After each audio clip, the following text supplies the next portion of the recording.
2 days ago I came home expecting peace after a long day at work, but instead I found all my belongings scattered outside. What I walked into next shattered my world, and now I'm left questioning everything, especially my own son. I never thought I'd be telling this story. At 55, after losing my husband Alistair 4 years ago, I thought I'd seen it all. I still remember that terrible night like it was yesterday. He'd been the rock in my life, steady, kind, always knowing what to say when I felt lost. After his demise, I threw myself into work, keeping busy as a way to cope. It helped for a while. I'm in a decent position at a medium-sized company, a place where my colleagues respect me and I feel like I belong. I thought I'd finally found my balance, living alone in a quiet house with my memories of Alistair. But that changed 2 years ago when Damien, my only son, went through a bitter divorce. His wife Lena was a good woman, she was practically family. But they couldn't make it work, and he spiraled after the separation. He lost his job, fell into a deep depression, and it wasn't long before he called me, asking if he could come back home. "Of course you can," Damien and I had told him without hesitation. "This is your home too." I wanted to help him, to give him the space and support he needed to get back on his feet. But looking back now, I wonder if I made a terrible mistake. The first few months I was patient. I didn't push him to find work or contribute. He was hurting, and I thought he needed to heal. But that healing never came. "Mom, I'm having a couple of friends over tonight," he'd say, leaning against the kitchen counter with a casual smile. At first it seemed harmless, but soon those couple of friends turned into wild parties. He'd bring home random women I'd never met, and the noise. God, the noise. The house that had once been my sanctuary became something else entirely, a revolving door of strangers and chaos. "Damien," I'd say, trying to keep calm, "you've got to stop bringing people here all the time. This is my home too, remember." "Relax, Mom," he'd reply with a shrug. "I'm not doing anything wrong. It's just a bit of fun. Besides, I think it's time for you to loosen up a bit. You work too hard." I tried reasoning with him, but it was like talking to a wall. He promised to clean up, but the mess only grew. Empty bottles, dirty dishes, clothes strewn all over the place. He'd leave for days without saying a word, only to come back with some new woman, acting like he owned the place. I tried to be patient, hoping he'd snap out of it. But the man who used to be my son seemed to disappear more and more each day. Then, 2 days ago, something happened that I never expected. Like any other day, I came home from work, dragging myself out of the car after another long shift. But as I pulled into the driveway, I noticed something strange. My suitcases, along with bags of my clothes, were piled up on the front lawn. My heart dropped into my stomach. "What on earth?" I mumbled and rushed out of the car, my eyes darting between the front door and my belongings that had been thrown outside. I stood frozen for a second, trying to make sense of what I was seeing. My suitcase, the one Alistair bought me for our last anniversary trip, was tipped over in the dirt. Some of my shoes were spilling out of the side pocket, lying haphazardly in the grass.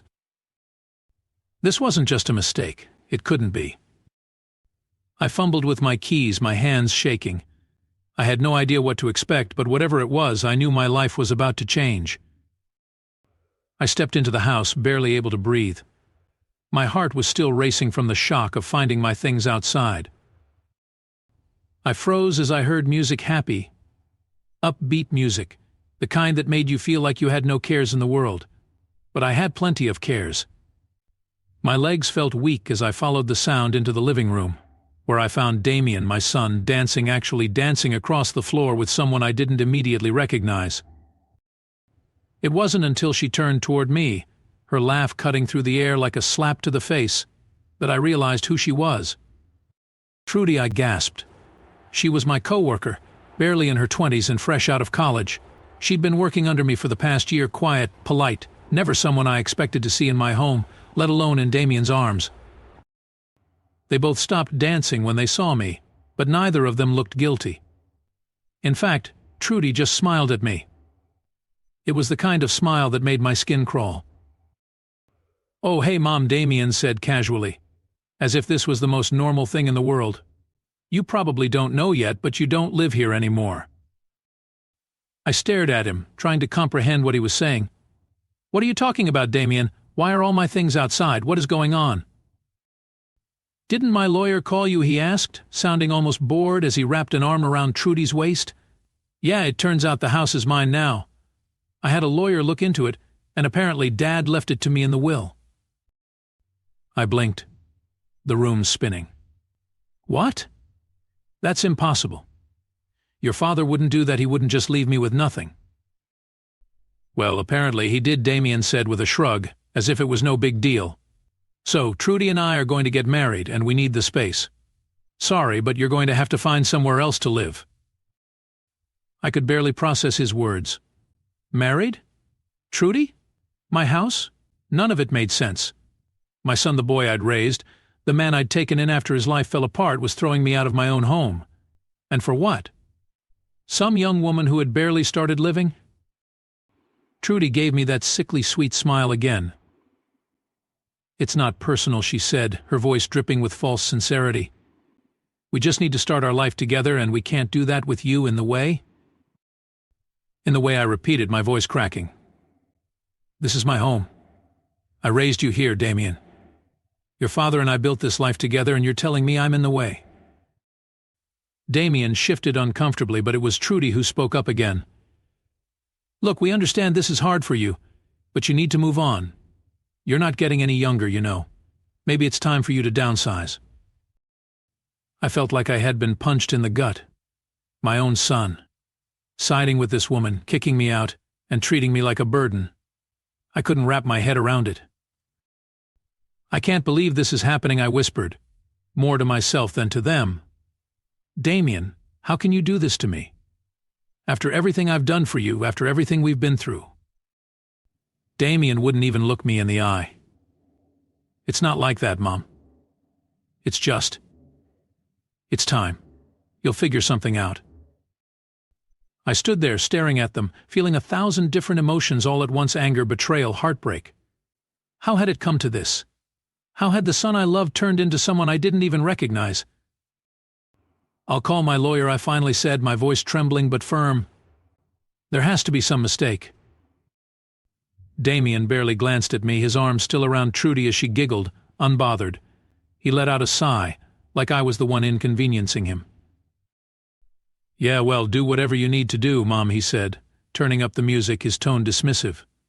But could you take it outside? We're in the middle of something here.